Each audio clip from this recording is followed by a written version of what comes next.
Good afternoon, everyone. I am Tal Heinrich, a spokesperson for the Israeli Prime Minister's office. This is day 77 of the October 7th war. Let us begin with some of our latest figures. We continue to mourn the loss of over 1,200 Israeli citizens who were murdered on Hamas's October 7th killing spree. Our thoughts are with the victims' families. This morning, the IDF announced the deaths of 2 more soldiers, thus bringing the IDF's death toll to 471. The fallen soldiers are 21-year-old Lieutenant Shai Ayeli from Ashkelon and 31-year-old Sergeant First Class Tal Shua from Beersheba. Our thoughts are with Shai and Tal's families, and we mourn their tragedies with heavy hearts. Our hostage count has not changed since yesterday as we continue to pursue the release of 129 men, women, and children who were abducted and currently remain in the hands of terrorists in Gaza. The Red Cross continues to shirk responsibility for taking care of our hostages, and we again demand that they do their job and visit our hostages to provide them with vital medical care. And now for an operational update. In Khan Yunis, the IDF's 214th Artillery Brigade and the Commando Brigade are using guided weapons such as the Iron Sting and other precision missiles in their operations.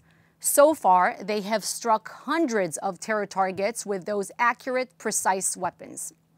In southern Gaza City, IDF troops located numerous weapons, shells, and explosive devices in a residence adjacent to a kindergarten. In a haunting discovery this morning in Bet Hanun, the IDF uncovered a set of Hamas uniforms meant for children.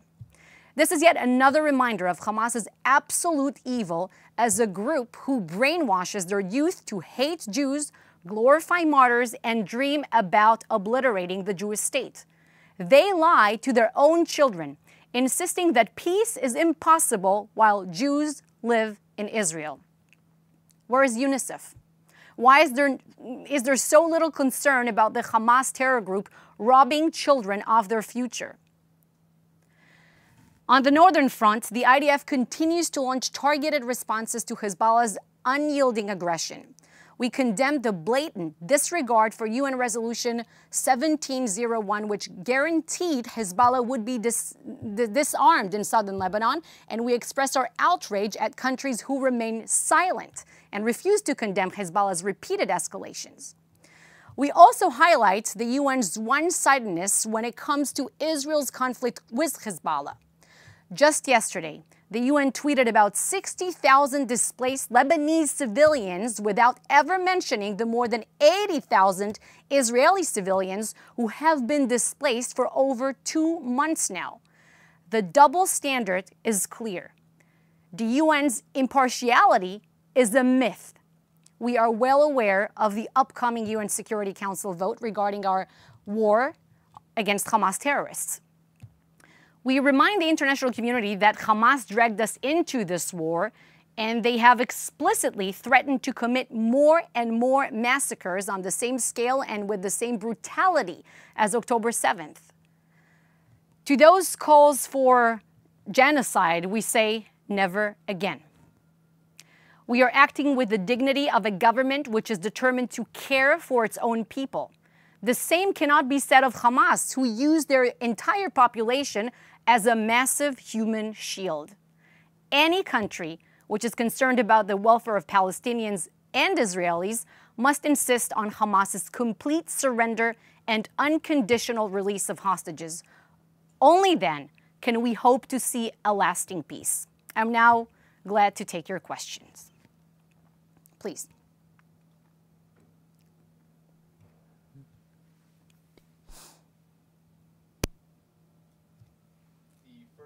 Comes from Reuters. It is a series of questions, and I will ask them all together. When will the humanitarian corridor between Cyprus and Gaza be active? Which countries and shipping companies will transport the aid to Gaza? How and where will it be landed on the Gaza coast? And Israel has kept Gaza under naval blockade since 2007 and is legally required to exclude any and all ships from Gaza waters. How then can aid ships be admitted as part of this corridor? Well, Israel is already going above and beyond. We're really taking unprecedented steps here to ease the civilian suffering in Gaza. From the very outset of this war, we said that there's no limit on food and water supplies entering the Gaza Strip, and we continue to examine different ways, to continue the free passage of food and water into Gaza. We don't want to see the Palestinian civilians suffering for the war that Hamas has dragged us into. And once we have new official announcements to make, well, we will make sure that you're aware, and we will announce it in that respect. Next question. The next question comes from Jim Williams of Zenger International News Service in Washington, D.C. Tal, while the UN has been critical of the amount of humanitarian aid going to Gaza from Israel, yesterday, President Herzog said 3 times as much aid could go to Gaza if the UN would dedicate more help to distribute the aid. My question is the UN doing enough to get aid to Gaza, or are they covering up for their own lack of ability to allow Israel to provide the aid to the people in Gaza? You see, we have said that we have excess capacity to inspect the trucks getting into the Gaza Strip. And we're talking about hundreds of trucks. We have 2 inspection points. We have Kerem Shalom and Nitzana, which are 2 border crossings between Israel and the Gaza Strip. And we have the Rafah border crossing and Kerem Shalom, from which the aid is actually getting inside the Gaza Strip. Now, we have to ask, why is the aid not being distributed appropriately, right?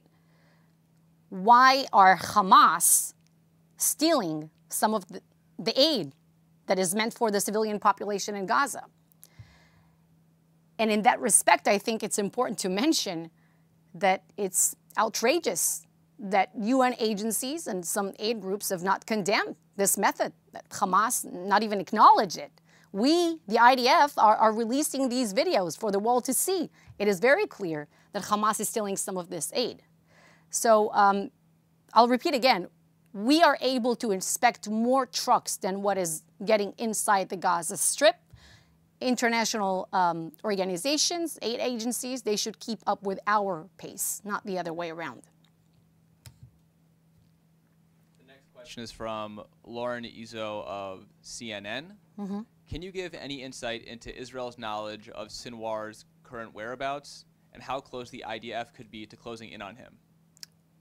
So, Lauren from CNN, we are not commenting on operational military activity happening right now on the ground or anything that has to do with military strategy moving ahead.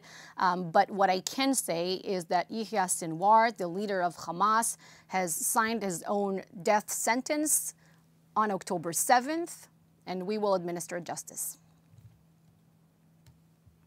The next question is from Melanie Lidman of the Associated Press. Can you please comment on reports that IDF have destroyed ambulances from the Palestinian Red Crescent in Jabalia? And can you comment on the New York Times investigation that Israel has dropped at least 2,000-pound bunker buster bombs on Gaza? Thank you. Well, I think we will have to refer these questions to the IDF. I haven't seen these 2 reports. These are a question for the IDF spokesperson.